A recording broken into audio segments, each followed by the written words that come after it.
जय श्री कृष्णा भक्तों। अधिक मास की कहानी 31वां अध्याय।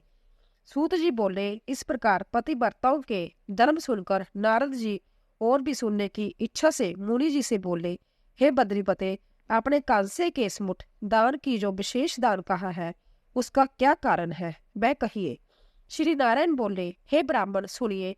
प्रथम यही प्रश्न श्री पार्वती जी ने पुरुषोत्तम व्रत दान करते समय महादेव जी से किया था कि हे कृपा सिंधु, व्रत समाप्ति पर कौन सा दान करना श्रेष्ठ है। जय सुनकर श्री पुरुषोत्तम भगवान का ध्यान कर श्री शंकर जी पार्वती से बोले, हे पार्वती, श्री पुरुषोत्तम व्रत की पूर्ति करने के लिए को दान करने की समर्था नहीं रखता है। हे पर्वत पुत्री, जो दान भगवान के प्रिय महीनों में करने को कहे गए हैं वह आजकल गौण रूप में है। इसी से पुरुषोत्तम व्रत की पूर्ति करने वाला दान कहीं भी नहीं दिखाई देता। इसके दान की पूर्ति में संबुट्ट दान अर्थात ब्राह्मण का दान है। वह दान कहाँ से किया जावे?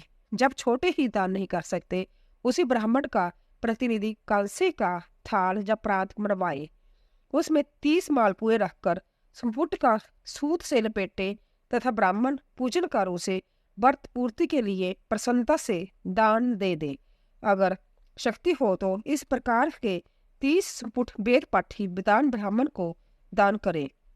इस प्रकार पार्वती जी महादेव जी के वचन सुनकर अत्यंत प्रसन्न हुई और 30 ब्राह्मणों को 30 संपुट प्रसन्नता पूर्वक दान किए। श्री सूत जी बोले, हे ब्राह्मणों, श्री नारायण के वचन सुनकर नारद जी प्रणाम करके फिर बोले, मैंने इन सब कथा को सुनकर यह निश्चय किया है कि सब व्रत नियमों से पुरुषोत्तम मास का व्रत सर्वश्रेष्ठ है। इसके महात्म मात्र सुनने से ही मनुष्य सब पापों से मुक्त हो जाता है और जो भक्ति पूर्वक विधि विधान से इसके व्रत नियम का पालन करे तो उसके फल का कहना ही क्या है। श्री सूत जी बोले, यह सब सुनकर श्री नारायण मौन हो गए। तब श्री नारद जी ने उन्हें प्रणाम किया। जो मनुष्य भारतवर्ष में जन्म पाकर भी इस श्रेष्ठ पुरुषोत्तम मास महात्म को नहीं सुनते ता इसमें वर्णित धर्म नहीं करते हैं। नरदम है, वह दुर्भाग्य बार बार जन्म मरण के चक्कर में पड़कर धन पुत्र मित्र तथा स्त्री के दुख को पाते हैं। वह ही पुरुष धन्य है जो भगवान के इस मास का व्रत करते हैं। इंद्रदुमन, सतदुमन, जौवनाश्रवण तथा भागीरथी आदि राजा श्री पुरुषोत्तम भगवान की आराधना करके उनकी शरण पा गए।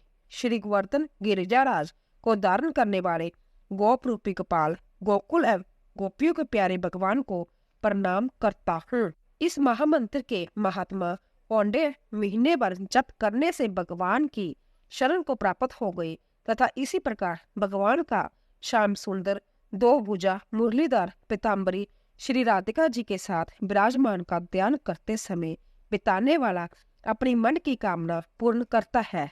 यह धर्म छिपा हुआ है, हर किसी को इसे सुनाना नहीं चाहिए। मैंने भी अभी तक किसी से इसे नहीं कहा है। इस मनोकामना पूर्ण करने वाले प्राण को आदर पूर्वक सुनने वाले को ही सुनाना चाहिए। इसके महत्व सुनने से श्री गंगा स्नान के समान फल प्राप्त होता है।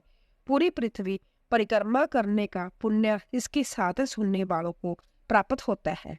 ब्राह्मण सुनकर ब्रह्म तेज, क्षत्रिय राजा सुख, वैश्य धन, शूद्र श्रेष्ठता तथा अन्य की राथुन आदमी मुक्त आदि मनोवांछित वस्तु प्राप्त करते हैं।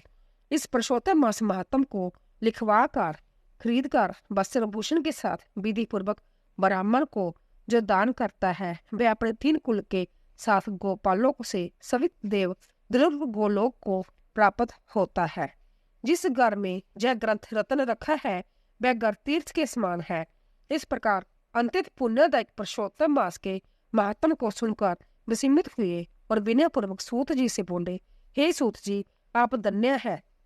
बड़ी बुद्धि वाले सूत जी, आपके मुख से कथा रूपी अमृत पान करके हम सब कृतार्थ हो गए। हे सूत जी, जब तक भगवान की पवित्र कीर्ति छाई हुई है आप हमारे बीच में बैठे हैं। भगवान को मनोहर कथाएं सुनाते रहे।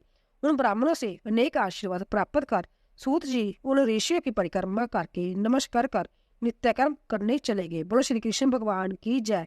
31वां अध्याय समाप्त।